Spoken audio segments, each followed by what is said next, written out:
Tavo nelaimingumas yra išraiška tavo silpnumo. Čia turbūt taikau daugiau vyrams, nes vyras privalo būti stiprus. Nėra kito pasirinkimo. Visuomenė formuoja silpno vyro etaloną.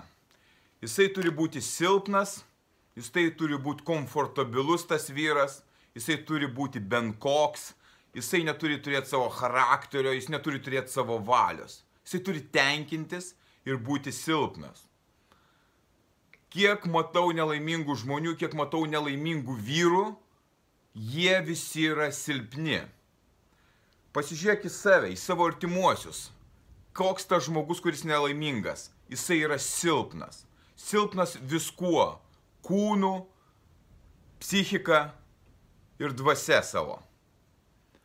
Einu per sunkų savo gyvenimo laikotarpį. O tas gyvenimo laikotarpis sunkus jau yra man nuo ganėtinai paauglystės, kai netekau savo tėvų anksti, kai reikėjo išgyventi. Ir tai buvo tas laikotarpis, kuris vis pasikartodavo. Iššūkiai, netektis, likimo griūtis, skyrybos, mirtis. Viskas aplinkui sukasi pas visus tas pats. Kas skiria žmogų, kuris yra laimingas, užpildytas, nuo to, kuris nelaimingas ir sugriuvęs? Jo pastangos pereiti tos sunkumus, priimant juos, priimant iššūkius ir ugdant savo charakterį. Sąmonės būsena man neleido suprasti labai daug dalykų, kol buvau jaunas. Bet visą laiką ėjau į kovą už savo gyvenimą. Aš visą laiką kovojau, kad pakelti save virš tos neigiamos energijos, kurie aplinkui buvo. Iš to nusivylimo ir iš to liūdesio. Dėl to aš ir sukūriau tą programą, kad galėčiau pakeisti savo likimo. Programą, kurią kūriau savo, per savo patirtį, ne iš knygų, iš savo patirties, bandydamas suvokti ir išgirsti savo sąmonę. Jaunystėje nebuvo tos sąmonės, bet buvo energijos ir jėgos, kai tave ant kelių parklupdo likimas, tu keliesi, tu ieškai išeičių, tu nepasiduodi.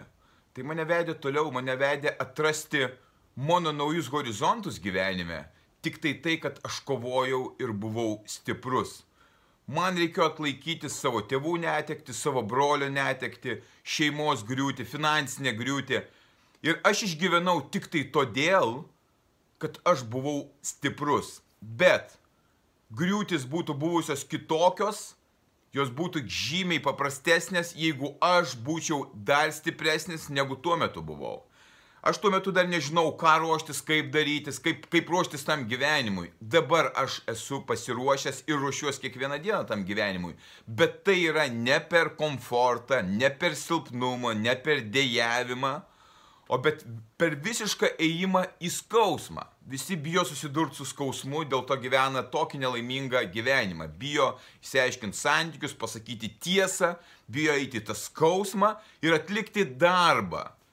Ir visi geriau paguli, ir tu paguli prie teliko, pasižiūri kažkokią motyvacinę kalbą, kažkokią gal knygutę pasiskaitai, pop kultūros, ir nieko pas tave neatsitinka, todėl kad tu esi silpnas. Kas yra stiprumas? Kas yra charakterio stiprumas? Kai tu nebijai eiti į skausmą, kai tu nebijai priimti tų visų, ne tik tai, kad iššūkių, bet ir netekčių, ir tas netektis, ir ta likimo griūti, tu paverti stiprybę savo. Tai yra sunkus procesas, tai yra žiaurus procesas, bet jisai ugdo tavo charakterį. Kai aš, nesitikėdamas nieko, jokios dovanos pakabintos, kad va štai tu atsikelsi dar jau labai anksti ir tai truks neaišku kiek laiko ir gausi tą ir tą, aš to neturiu. Aš ugdau save, savo charakterį, savo stiprumą, žinodamas, kad man to reikės einant per mano gyvenimą. Ir kai aš keliuosi anksti, tada, kada aš neturėčiau keltis, o keliuosi dėl savęs, Ne dėl darbo, ne dėl kažko kitko, dėl savęs, kad pažinti ir auginti save. Tai yra asmeninio augimo kelimasis. Eina visi kiti procesai, mano sistemos sukurtos procesai, kurie yra labai nepatogus. Bet ką jie daro? Jie mane stiprina. Kai aš galiu prie -29 išeiti į lauką praustis, kaip tu manai? Ar aš silpnesnis tampu, ar aš stipresnis tampu? Ne tai, kad mano imuninė sistema veikia idealiai. Aš čia mąstyme, psichikoje ir valioje įgyju tokią stiprybę, kurios tu neturi. Tu griūni prie teliko padėjuot, kaip tau sunku, koks tu nelaimingas, kokia tu auka. Nes, kai aš esu stiprus, aš nesu auka. Yra gyvenimas vykstantis man, aš priimu tos iššūkius ir stiprindamas per tos iššūkius save aš einu toliau ir sutinku kitus įvykius. Bet atsidaro naujos galimybės. Kai tu pasirenki geriau pavalgyti šūdino maisto, nueiti į barą su draugais išgerti, pasilinksminti ir pramogos ir pasitenkinime ieškai išeities iš savo skausmo, tu tampi silpnas, pažeidžiamas ir niekam nereikalingas. Kaip tu manai, ar moteris norėtų stipraus vyro, ar tokio su tašelė bevaišiojančio, tokio neapibrėžto bachurėlio, tokio vyruko, kuris toks yra silpnas, toks gležnas? Moterims reikia stiprių vyrų, kad jos galėtų prie tokio žmogaus glaustis, kurios galėtų duoti savo meilę ir gauti iš to žmogaus meilę ir pasitikėjimą ir rūpestį ir saugumą. Kodėl tu neturi santykių? Todėl, kad tu esi mulkis gulintis prie teliko, ėdantis ir beformis. Tam, kad tu turėtum ir gerus santykius, ir finansus, ir sveikatą, tam yra darbas. Tam tu turi tapti kietesnis, drąsesnis, išmintingesnis, tai yra darbas. Bet kas atsitinka, kai tu tampi stiprus? Įvykiai pradeda vykti aplinkui, atsiranda visos galimybės ir aplinkybės ir žmonės. Tu, tapdamas stiprus, pradedi traukti sėkmę. Sėkmė pas tave pati ateina. Kai tu eini pasitikintis savimi į bet kur, bet kokį renginį, ar gatvėje, ar sporto klube, akis krypsta į tokį žmogų. Atkreip dėmesį, kai eina pasitempęs vyras, stiprus, išraiškingais raumenimis, tau pačiam norisi pasižiūrėti, wow, aš irgi toks noriu būti. Tau pačiam toksai vaizdas, kad tas žmogus gali pasirūpinti savimi, reiškia, jis galės pasirūpinti ir kitu. Ir nėra kito varianto. Jeigu tu eini visas suglebęs, su 9 mėnesio pilvu ir manai, kad tu kietas, ne, tu nekietas, tu esi visiškas kvailys ir mulkis. Ir tavo gyvenimas nėra džiaugsmingas, nors tu ir pinigų krūvas turi, bet tu nesupranti esminių dalykų. Stiprina tavo charakterį ir valią pasiaukojimas ir atsisakymas ir tu eini visiškai kitą lygmenį. Aš einu per sunkų laikotarpį savo gyvenime, vieną iš sunkiausių. Patiriu vienatvę su tokiu skausmu, kuris skausmas virsta mano stiprybė.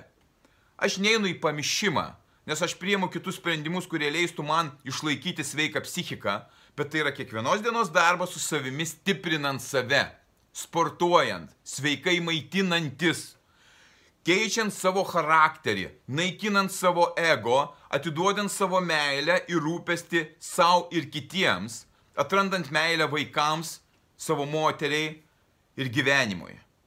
Tai aš galiu padaryti tik tai todėl, ir aš buvau pasiruošęs šitam iššūkiui, kuris vyksta dabar, tik dėl to, kad aš dirbau, nežinodamas, koks manęs apdovanojimas laukia. O tas apdovanojimas yra įvykiai, sudėtingi įvykiai, žudantis įvykiai, kuriuos aš priimu jau pasiruošęs. Dėl to aš ir sakau, programa ir sistema, kurią aš kūriau sau ir padedu kitiems su ją dirbti, yra pasiruošimas gyvenimui. Kai tu esi pasiruošęs gyvenimui, gyvenimas visai kitoks. Yra labai aiškus posakis.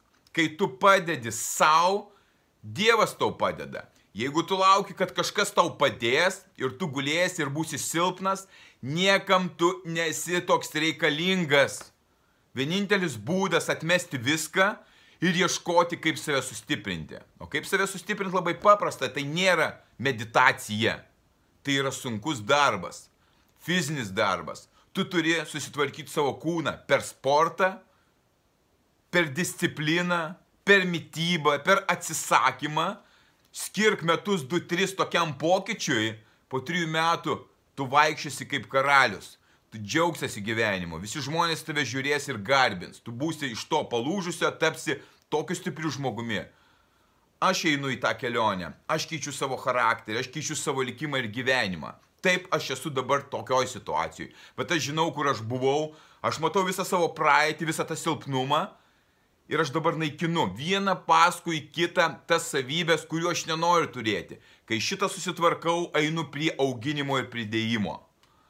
Kelionė yra įdomi iš to gyvenimo ir tu gali tą gyvenimą tokį padaryti įspūdingą. Viskas priklauso tik tai nuo tavęs ir nuo tavo veiksmų. Tau nereikia žiūrėti pastoviai motyvacinių filmų, tau užtenka susirašyti ir pradėti. Aišku, geriausias atvejis yra turėti mokytoją, nes aš daug metų praradau neturėdamas mokytojo, kuris mane vestų. Aš tai vadinu vedlys gyvenimo. Aš toksai dabar tapau, kuris padeda susigaudyti žymiai greičiau ir paprasčiau refleksuoti į save, kur tu atrandi atsakymus ir pasižiūri ten, kur reikia pasižiūrėti, kad rasti tuos sprendimus. Tada procesas vyksta N kartų greičiau. Aš irgi norėčiau tokio žmogaus, aš neturiu aplinkui save nei vieno tokio stipraus žmogaus, iš kurio aš galėčiau augti ir mokytis.